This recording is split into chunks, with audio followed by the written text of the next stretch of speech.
Alhaji General Kollington Ayinla olórí gbogbo ní fuji pátápátá èmi ni mò ń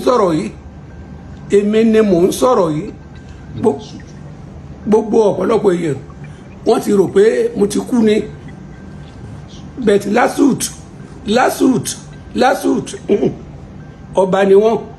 olórin fuji àgbà Alhaji General Kollington Ayinla wọ́n mà ti dúpẹ́ gidigidi gan lọ́wọ́ gómìnà ìlú Èkó àti gbogbo management LASUTH ìyẹn Lagos State University Teaching Hospital níbi tí wọ́n ti gba ìwòsàn tó péye ẹ̀tàn sì dúpẹ́ lọ́wọ́ gbogbo àwọn tó ń ṣiṣẹ́ ń bẹ̀ gbogbo àwọn lọ́gàálọ́gàá nílùú Èkó àti Governor of Lagos State Mr. Babajide SANWO tó dúpẹ́ lórí ìwòsàn tó ń rí nítorí ẹ̀gbọ́n ṣe sọ̀rọ̀ nínú fọ́nrán yìí ó dàbí ẹni pé ìyàlẹ́nu ńlá gan ló jẹ́ fún wọn lórí ìwòsàn tí ọ̀pọ̀lọpọ̀ àwọn èèyàn ń pè ní divine healing tó jẹ́ pé ó kọjá òye nítorí bọ́rọ̀ wọn ṣe ń káàkiri ní pé àwọn èèyàn rò pé wọ́n ti kú tọ́pọ̀lọpọ̀ ti ń gbé káàkiri pé kó tó di pé ọmọ wọn dọ́tà wọn kan ó debunk ọ̀rọ̀ yẹn fún odidi ọ̀sẹ̀ kan gbáko ni wọ́n fi admit General Kollington Ayinla sí LASUTH kódà ọmọ wọn yẹn ló jẹ́ kó yé àwọn èèyàn pé bàbá wọn ò tí ì kú o òun náà dẹ̀ ní General Kollington Ayinla sọ nínú fọ́nrán tẹ́ máa gbọ́ ẹ gbọ́ àwọn nǹkan tó sọ lórí àìsàn tó ṣe wọ́n àti bí wọ́n ṣe admit wọn síbẹ̀ tí wọ́n fi wá ń dúpẹ́.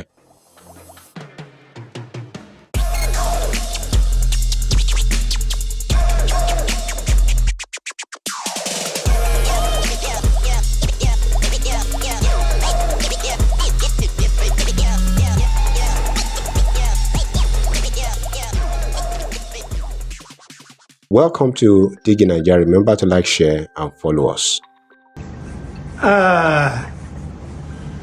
Gbogbo ọmọ Lagos State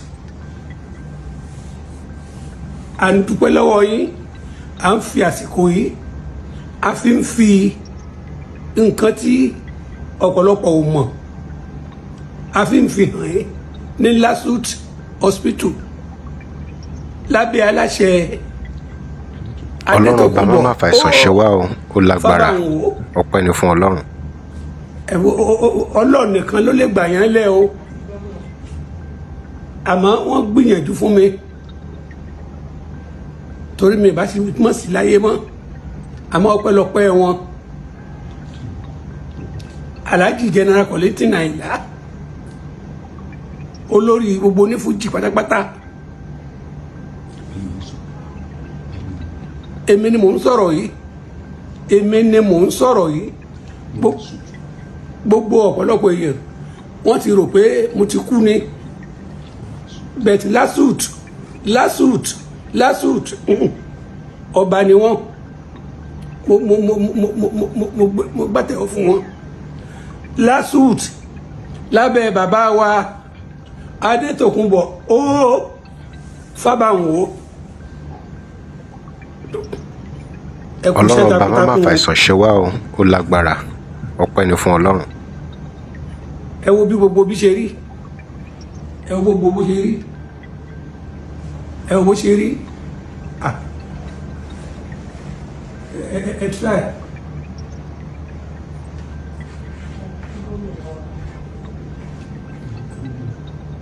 gómìnà wa Babájídé Olúṣọlá Sanwó-Olú mo kí ẹ̀yin náà o àtìlẹ́yìn yín ni mo dẹ̀ tí chief of staff náà torí gbogbo àwọn tí wọ́n mẹ́kọ̀ọ́ dúró náà nìyẹn àti commissioners pátápátá àti gbogbo àwọn tó wà ní London àwọn tó ń gbé yín tó ń gbélé yìí tó ń gbé bí gbogbo yín ni mo kí ẹ wá wo ṣẹ́ ribiribi tí LASUTH ń ṣe o ẹ wo ṣẹ́ ribiribi tí LASUTH ń ṣe o. ọlọ́run ọba má fa ìsàn ṣe wá o ó lágbára ọpẹ́ ni fún ọlọ́run. ẹni tó lè wá kí mi ẹni tí ò lè wá ẹlòmíì ó fowó ránṣẹ́ sí mi tí ń ṣe nǹkan kékeré mo dúpẹ́ ẹ ní firú ẹ̀gbá o torí ọ̀pọ̀lọpọ̀ ló ti lérò pé ó ti kú, bẹ̀tà dúpẹ́ lọ́dọ̀ Ọlọ́run. lásùt ó ra ẹ̀mí mi padà. Mo dúpẹ́ lọ́dọ̀ Ọlọ́run, mo dúpẹ́ lọ́dọ̀ Ọlọ́run. tó òun lẹ ti gbọ́ yẹn o, kí ọba òkè kó má jẹ́ kí àìsàn kọlù wá, àìsàn tó máa sọ olúwẹ̀ di rádaràda, ọlọ́run má jò ṣẹlẹ̀ sẹ́nì kọ̀ọ̀kan wa. Kí lè ròyìn lórí ọ̀rọ̀ General Kollington Ayinla, gbogbo àwọn iṣẹ́ wọn tí wọ́n ti ṣe sẹ́yìn àbí irú èèyàn tí wọ́n jẹ́? Kí ni èrò tẹ́ ẹ ní nípa bí wọ́n ṣe ń dúpẹ́? Ẹni tó jẹ́ bá tiẹ̀ wò gan, ẹ rí i pé wọ́n jẹ́ èèyàn kan tí ó dúpẹ́, tó mọre. Kò sẹ́ni tó tiẹ̀ máa bọ́ nínú àìsàn kò yẹ kí wọ́n admit wọn fún odidi ọ̀sẹ̀ kan tí ò ní ṣaláì má dúpẹ́. Ẹ drop comment, remember to like, share and follow us. Thanks for watching.